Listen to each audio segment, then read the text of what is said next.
Ahoy, and welcome. This is Admiral. Walala. There's been plenty of talk over the years about ways to make water play in AoE2 more engaging. From discussions in online forums about new features or reworks, to Spirit of the Laws videos highlighting ideas that could be borrowed from Rome at War, Battle for Greece, or AoE4. And I've had a few thoughts of my own.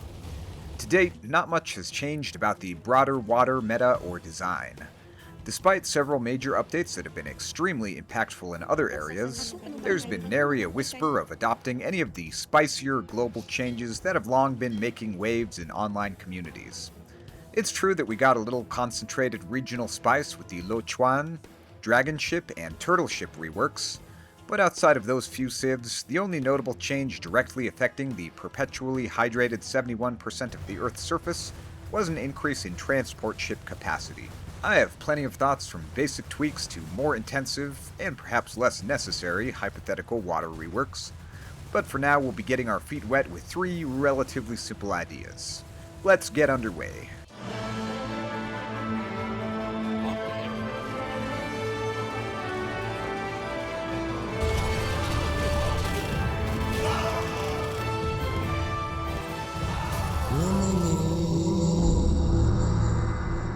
First off, as a unique or regional unit, I'd love to see a ship or two that fires a broadside of guns at once, like a naval version of an organ gun.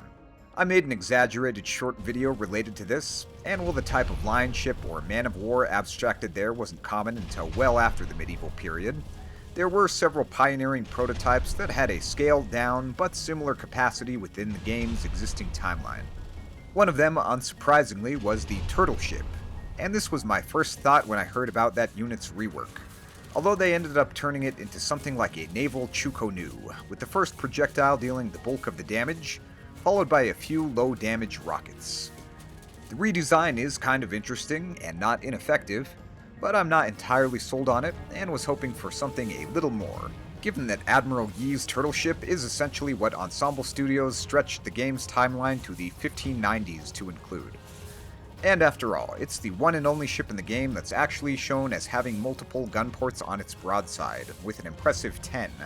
In Europe, we have several strong candidates for a broadside gunboat, including Britons, Spanish, Portuguese, and Italians, although you can make an argument for some others as well in and beyond Europe.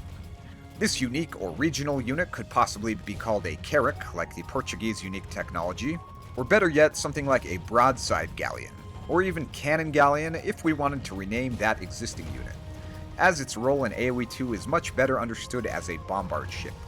An English ship built in 1511 called the Mary Rose was famous not only for the cache of longbows and other artifacts found in its wreckage, but also for its 78 guns. The Spanish and Portuguese pioneered this type of cannon-laden ship as well, including early galleons, and the Venetians and Spanish used the galleass, a heavily armed ship with both oars and sails. In this type of video, I'll forego the bulk of the balance discussion and just say that, like the Turtle Ship, this ship would be large, expensive, slow, and hard-hitting, but probably with more range and less armor than the Turtle Ship, and effective against groups of enemy ships and land targets at mid-range, perhaps between the range of the current so-called galleon and the current so-called cannon galleon. For balance and gameplay reasons, it's of course far from necessary for all of these civilizations to receive such a ship, especially the Portuguese, who already have a unique ship of their own. But I don't want to sell the Portuguese short, especially if this is a regional ship, as their boats were fire, including one nicknamed the Botafogo from 1534 and boasting 366 guns. Perfectly balanced. I just want to emphasize that, balance aside, there are several good choices here from a historical perspective. In particular, I like the idea of a broadside gunpowder ship for the Spanish, as either an extension or a replacement of their peculiarly specific cannon galleon projectile bonus. Next up, I think it would be interesting if villagers, or more specialized units, could build ships, with some significant limitations. There's not much room on the interface unless they add a third page, and it doesn't make too much sense for a villager to single-handedly construct a large warship on the coast. Then again, you can do that with castles or wonders, but for now let's stick with the more grounded forms of this possible mechanic. Small personal watercraft make the most sense here, particularly fishing boats. This could be unlocked by a generic technology, perhaps dry dock or shipwright, or perhaps a new dock technology called boat building or watercraft, or just made available to civilizations in feudal or castle age. Or it could be a unique civilization attribute, but would probably need an age or technology restriction, as it would likely be too powerful if freely available from the Dark Age. This might also apply to small, weak combat ships like canoes, or small trading craft like junks. For larger ships, a friend of mine suggested a more involved and evolved form of this idea with a new dry dock building, essentially a coastal platform where villagers can help construct ships. In my ideation of his suggestion, this could have a similar interface to a dock where you choose which ships to build, and the dry dock would build them slowly, but you could expedite construction with villagers. The resource cost of the ships would not be required all up front, but over time as the ships are built. And you could have 2 or 3 bays to construct ships simultaneously. This one's a little wild, and I suspect many would want to first see it done well in a mod before getting on board with the idea, but I could absolutely see it working in such a mod or new mode that emphasized additional naval features. Last up, more ships should be able to transport units. This has been suggested basically since day one for longboats, and I have a whole video about that and other possible longboat features. This feature could be more widespread, but of course at least in the early and mid-game should be fairly exclusive, to minimize the annoyance of possible sneak landings from any type of ship, whereas you previously only needed to watch out for transports. I think all unique warships arrived late enough to be good candidates, and probably galleons and cannon galleons as well, although all of them should have a lower capacity than transport ships, 5 or 10 units at most. This garrison capacity could even be added from 0 by the dock technologies that used to add them to the transport ship, to which that garrison space has now been given freely from the start.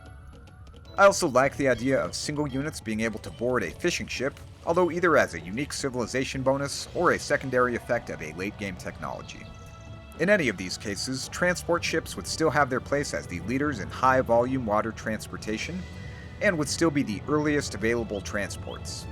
Additional ship transport would be situationally useful in multiplayer games, but would add tons of flavor to single-player, and especially naval-themed scenarios. One that perpetually comes to mind is Drake by Philly Soldier, which had a piratical premise with some promise, but never really landed for me because of the incredible lack of interactivity between ships, sailors, and sea. You have 2 ships that can do nothing but carry units, one that can do nothing but attack, and one that can do nothing but board, which is sadly what I was throughout most of my playthrough, despite otherwise decent design of the land aspect.